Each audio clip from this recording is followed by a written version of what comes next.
Hey, what's up, everyone? I hope you guys are well.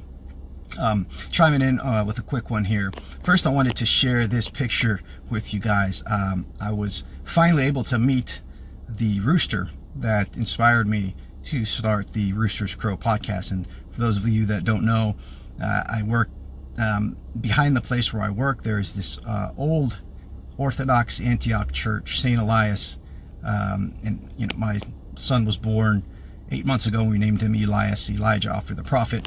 So behind my workplace, there's a rooster that crows every once in a while. And there was kind of this moment where hearing his crow inspired me to think of this idea of the rooster's crow, but I've never gotten to see him or meet him before. So as I was pulling into work today, he was right there in the parking lot, and I chased him down a little bit and was able to get a little cool picture of him. So it's interesting how these happy accidents work and operate in our lives. Go to hell than be a man and go in hell. What was that? But I want to share with you guys this idea that I'm batting around, and it popped up when I was having a conversation with Clint Ignatoff, and I'll see if I can share that podcast episode with you guys here. Please check it out. He's a really great person and had some great insights. And we were talking about habits, and he couched it in terms of think of the term habit in terms of habitat, right? So I'm thinking the broader idea is what is the relationship between identity and habits? And if you think of the term habit in terms of habitat, again, we build our identities, we dwell in our identities just like we dwell in the homes that we live in. And our identities, like our homes, are rooted in a particular time and place, and whether it's a community or a neighborhood or whatever it may be.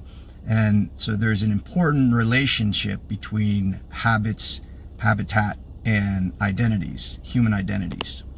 And then I was thinking about how can we think of something like the 10 Commandments in terms of building right habits.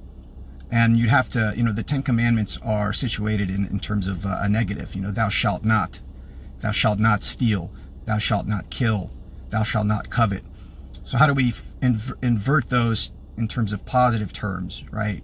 Instead of thou shalt not steal, thou shalt be honest, all right? Instead of thou shalt not be jealous of thy neighbor's things, how about being genuinely well-wishing when others do well, right? So I look at the 10 Commandments. How about the first commandment? You shall have no God higher than me. So what's the inverse of that? You worship the highest of the high. You worship the mystery. You worship the infinite rather than the finite. Any finite items, matters, situations that we invest our desires in are necessarily going to be limited and will perish. And I think a lot of the difficulties we find in our world today is we've lost our connection with the infinite. And Jordan Hall and I had a discussion centered around this topic as well, so if you want to check that out. But what do you guys think? What is the relationship between habits and identity? I think there's a lot of interesting fruits to be mined in this line of inquiry here. So anyways, I hope you guys are well. This was a quick one just to chime in, and we'll talk to you soon. Thanks. God bless.